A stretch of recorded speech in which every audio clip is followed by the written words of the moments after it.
Assalamualaikum warahmatullahi wabarakatuh. Alhamdulillah, assalatu wassalamu ala rasulillah Sayyidina Muhammadin wa ala alihi wa ashabihi wa mawala.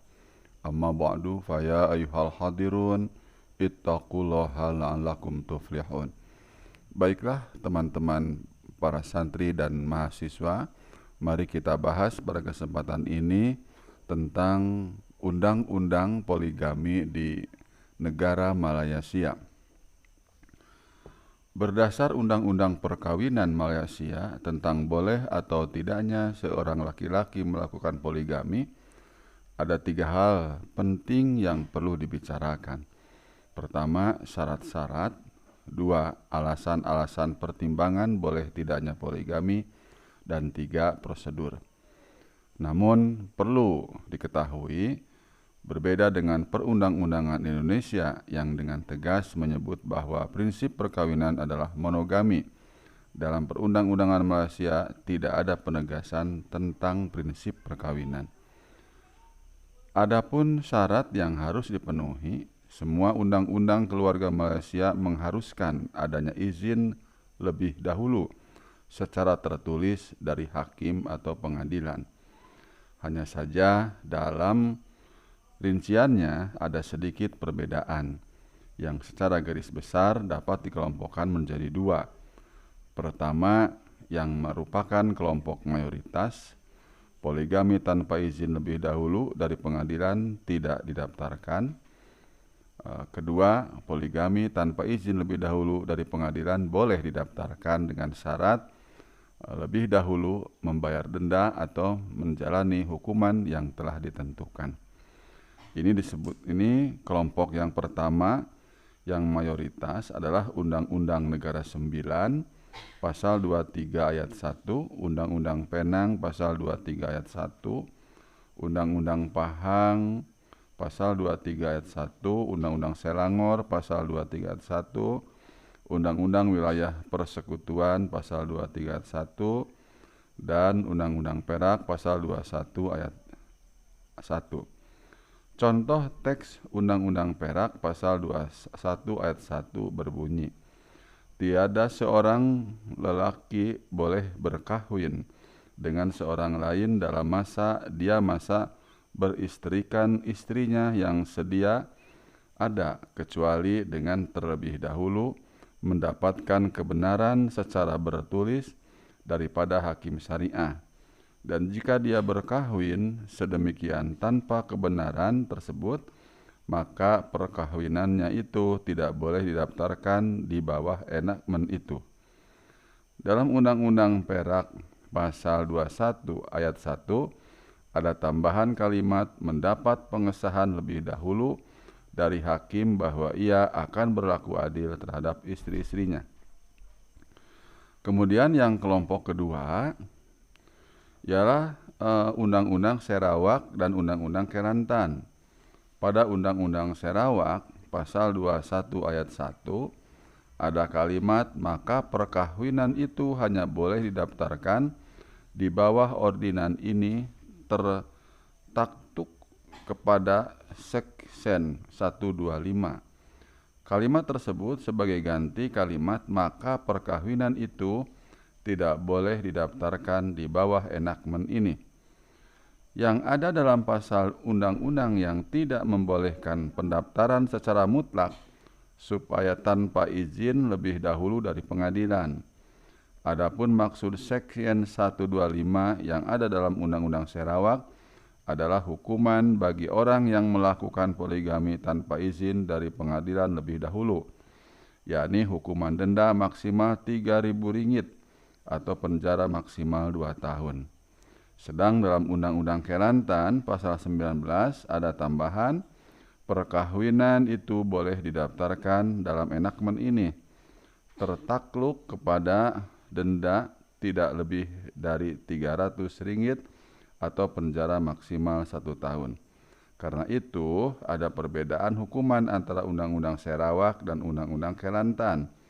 Undang-Undang Sarawak denda Rp1.000 atau penjara 6 bulan, sementara Kelantan denda Rp300 atau penjara 1 bulan.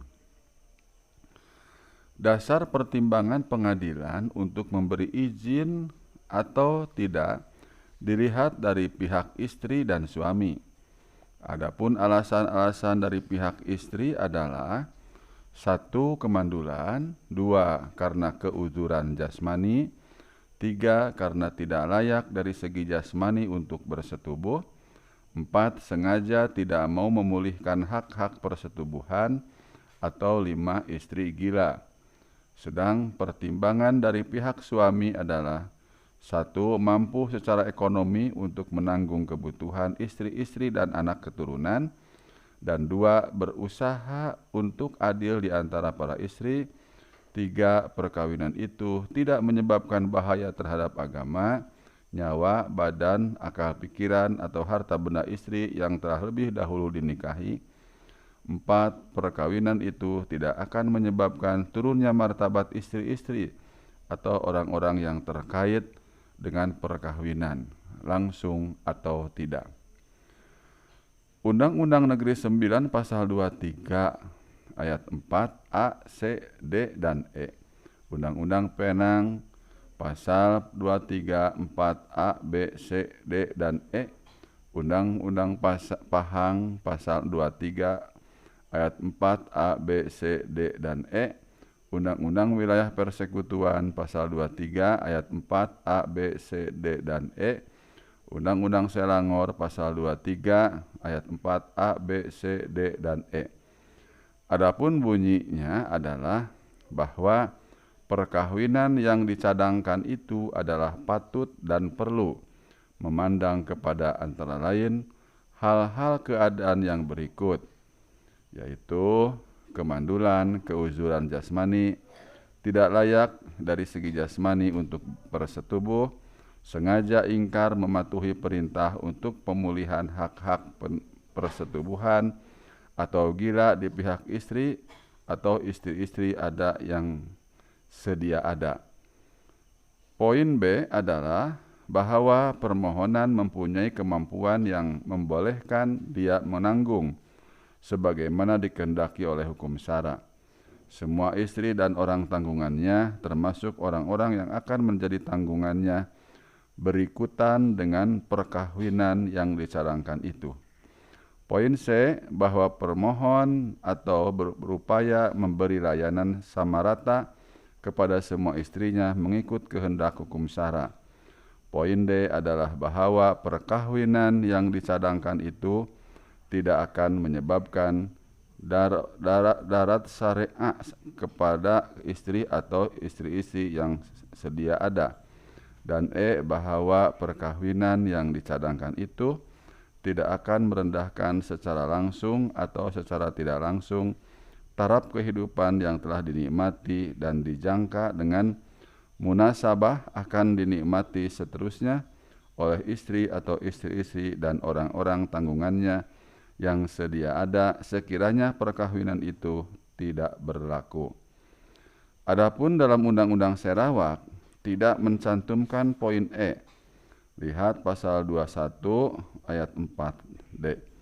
Maksud dari syar'i sesuai dengan penjelasan dalam Undang-Undang Sarawak adalah bahaya yang akan mengakibatkan istri dari sisi agama, nyawa, jasmani, akal, muru'ah, atau harta benda sesuai dengan ukuran hukum Islam atau syariah.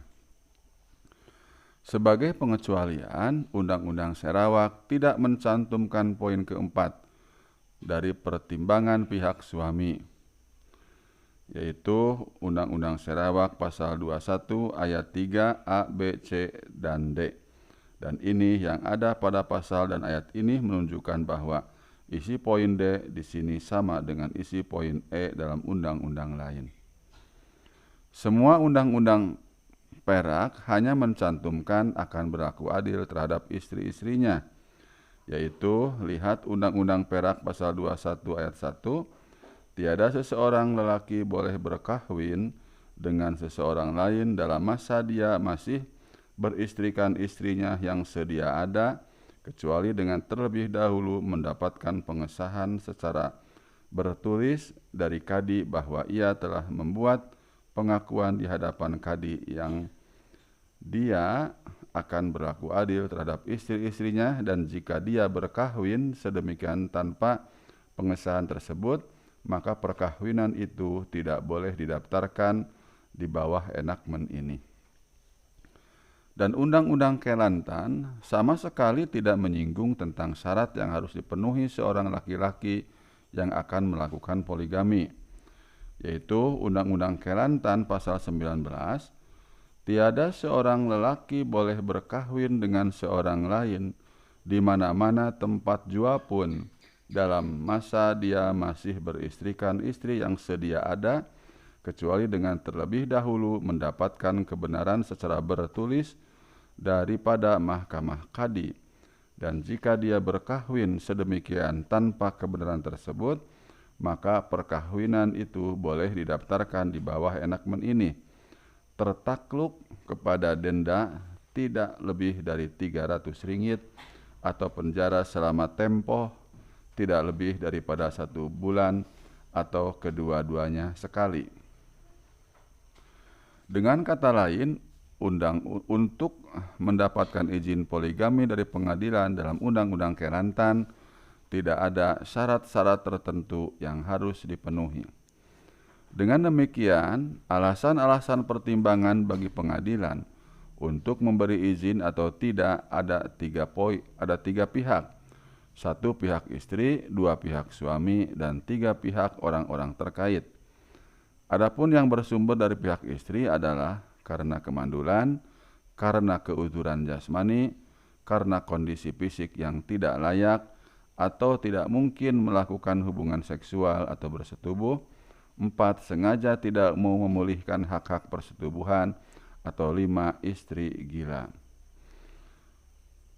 Bunyi Undang-Undang Sarawak pasal 21 ayat 3A, Undang-Undang Persekutuan 23 ayat 4A, Undang-Undang Pahang pasal 23 ayat 4A, Undang-Undang Penang pasal 23 ayat 4A, dan Undang-Undang Negeri 9 pasal 23 ayat 4A, bahwa perkawinan yang dicadangkan itu adalah patut dan perlu memandangkan kepada antara lain hal-hal keadaan yang berikut, yaitu kemandulan, keuzuran jasmani, tidak layak dari segi jasmani untuk bersetubuh, sengaja ingkar mematuhi perintah untuk pemulihan hak-hak persetubuhan, atau gila di pihak istri atau istri-istri yang sedia ada.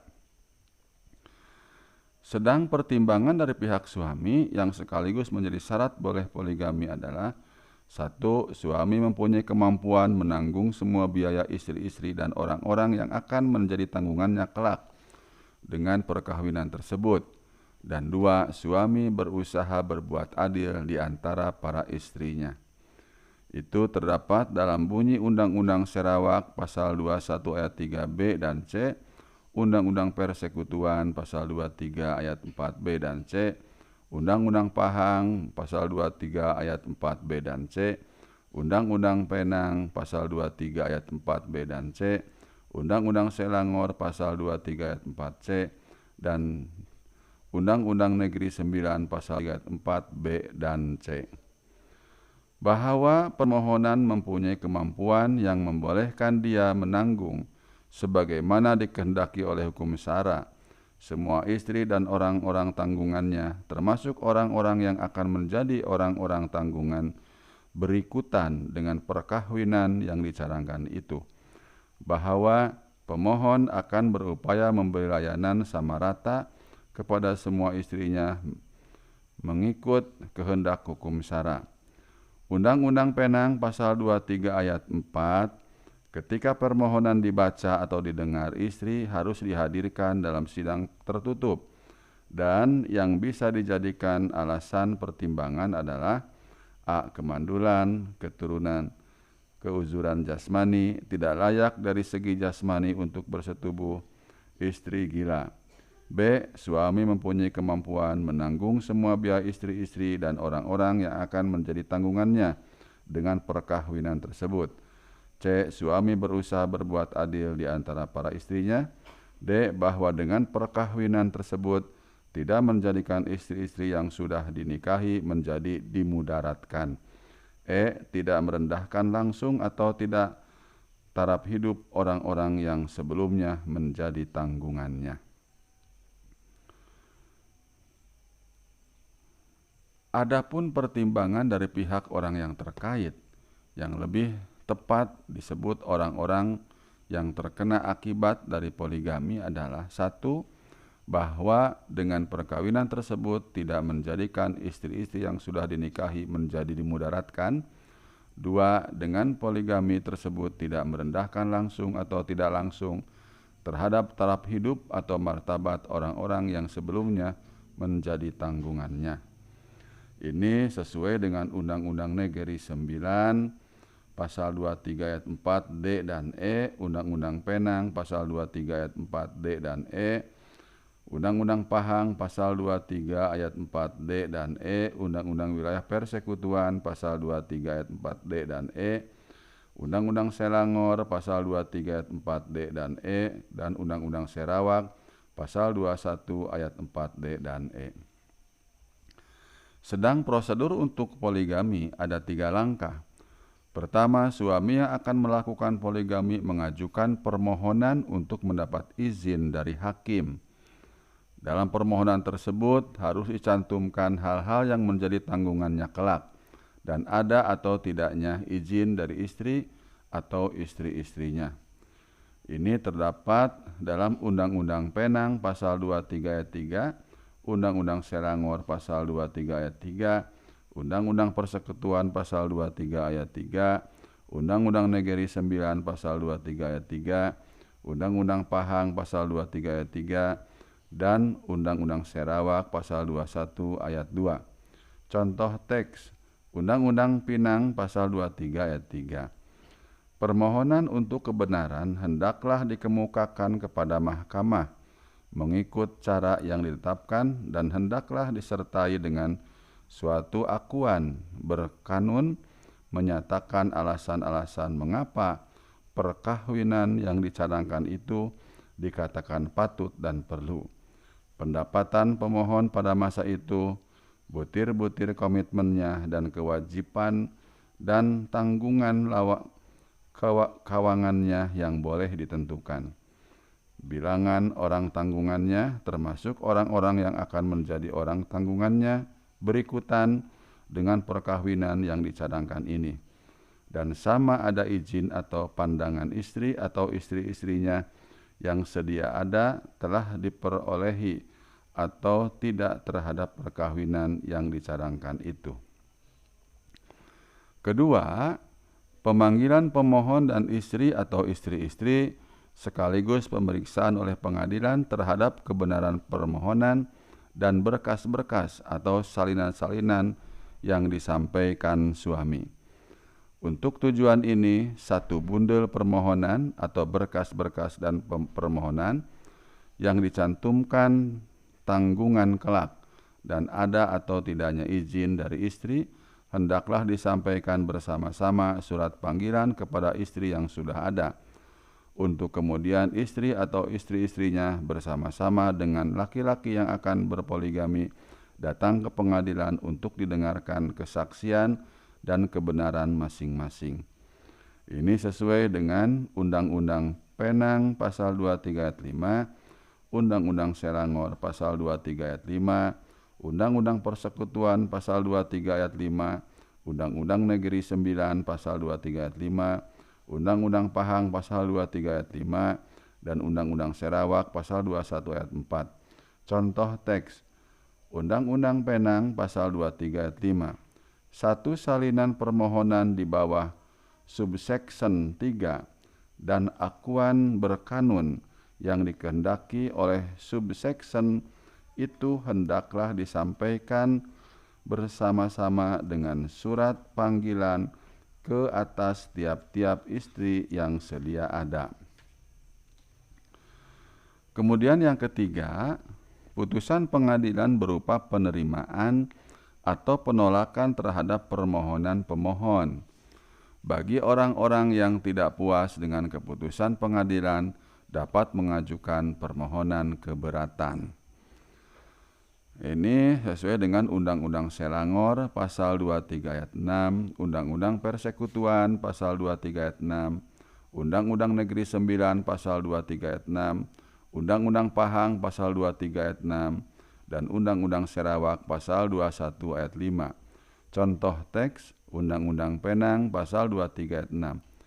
Mana-mana pihak yang terkilan atau tidak puas hari dengan apa-apa keputusan mahkamah boleh merayu terhadap keputusan itu mengikut cara yang diperuntukkan dalam enakmen pentadbiran bagi rayuan dalam perkara sipil.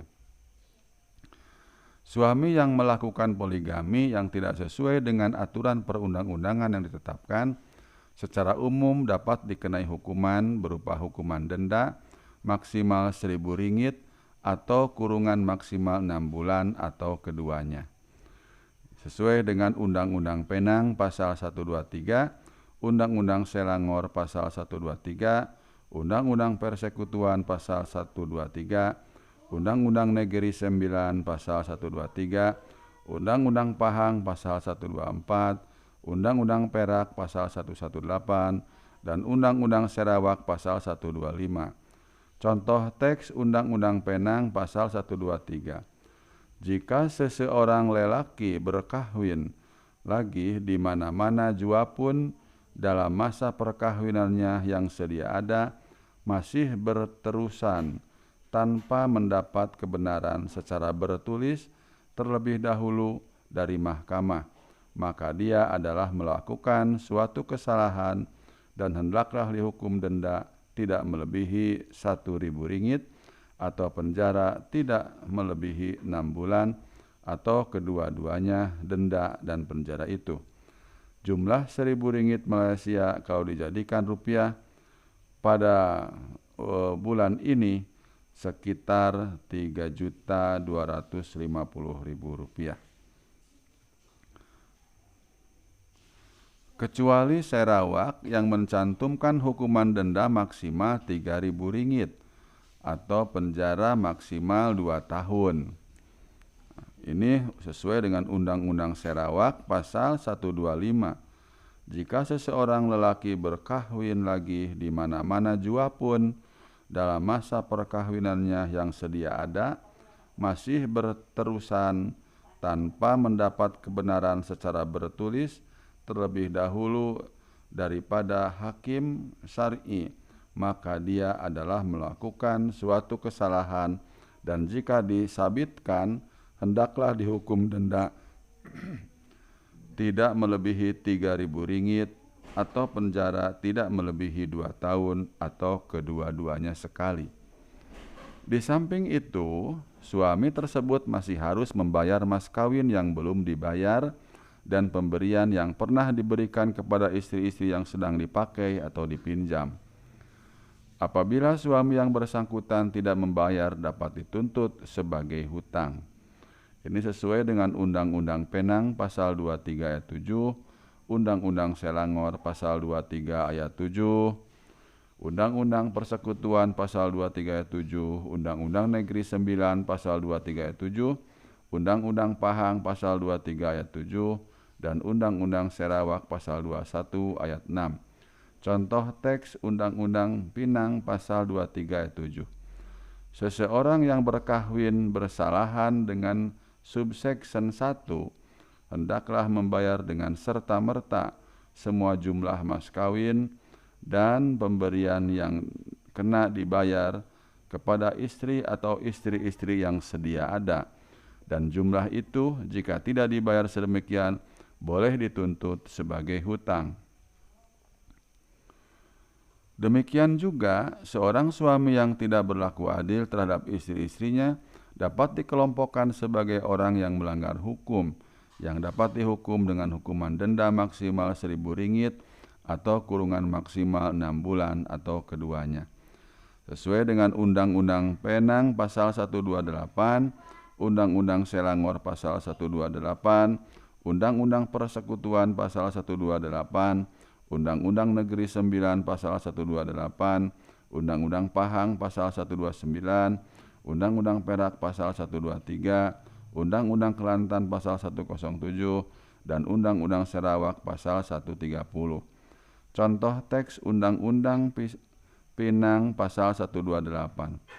Seseorang yang tidak memberi keadilan sewajar kepada istrinya mengikuti hukum syara adalah melakukan suatu kesalahan dan hendaklah dihukum denda tidak melebihi RM1 atau penjara tidak melebihi 6 bulan atau kedua-duanya denda dan penjara itu.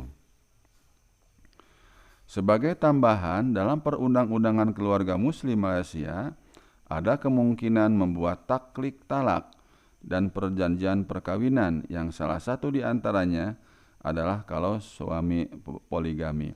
Kemungkinan ini disebutkan misalnya pada pasal 22 Undang-Undang Selangor atau Islamic Family Law of State of Selangor Enactment 2003. Adapun bunyi pasal dimaksud adalah pasal 22 ayat 1. Selepas sahaja akad nikah suatu perkahwinan catatan dilakukan, pendaftar hendaklah mencatatkan butir dalam daftar butir yang ditetapkan dan taklik yang ditetapkan atau taklik lain bagi perkahwinan itu dalam daftar perkahwinan. Kedua, catatan itu hendaklah diaku saksi oleh pihak-pihak kepada perkahwinan itu oleh wali dan oleh 2 orang saksi, selain daripada pendaftar yang hadir semasa perkahwinan itu diakad nikahkan. 3, catatan itu hendaklah kemudiannya ditandatangani oleh pendaftar itu. Hanya saja, alasan yang umum dimasukkan dalam taklik talak ada 3. Pertama, suami meninggalkan istri selama 4 bulan disengaja atau tidak. Kedua, suami tidak memberikan nafkah sementara istri patuh kepada suami. Ketiga, suami melakukan sesuatu yang membuat istri cacat atau sakit. Perlu pula ditulis bahwa hukum mengucapkan sigo taklik talak di Malaysia tidak wajib, namun tetap berlaku meskipun tidak diucapkan. Dengan ungkapan lain, belum menjadi kebiasaan bagi masyarakat Malaysia memasukkan poligami sebagai salah satu alasan taklik talak, meskipun itu memungkinkan dilakukan berdasarkan isi pasal 22 tersebut. Dengan demikian, secara umum isi perundang-undangan Malaysia tentang poligami sama dengan perundang-undangan Indonesia, yaitu berusaha mengatur agar laki-laki yang melakukan poligami adalah laki-laki yang benar-benar 1. Mampu secara ekonomi menghidupi dan mencukupi seluruh kebutuhan sandang, pangan, dan papan keluarga, istri-istri, dan anak-anak, serta 2. Mampu berlaku adil terhadap istri-istri dan anak-anaknya sehingga istri-istri dan anak-anak dari suami poligami tidak disia-siakan. Akan tetapi masih ada negara bagian di Malaysia yang sama sekali belum beranjak dari konsep tradisional, yakni Kelantan. Demikian juga perundang-undangan Malaysia sama dengan perundang-undangan Indonesia, yakni berusaha menghargai istri sebagai pasangan hidup suami. Hanya saja perundang-undangan Indonesia memberikan perhatian khusus kepada para pegawai negeri sipil yang ditetapkan secara eksplisit bahwa prinsip perkawinan Indonesia adalah monogami, perhatian dan aturan yang tidak ditemukan dalam perundang-undangan Malaysia. Demikian teman-teman, undang-undang perkawinan yang menyangkut masalah poligami atau undang-undang poligami di negara Malaysia. Mudah-mudahan bermanfaat. Wassalamualaikum warahmatullahi wabarakatuh.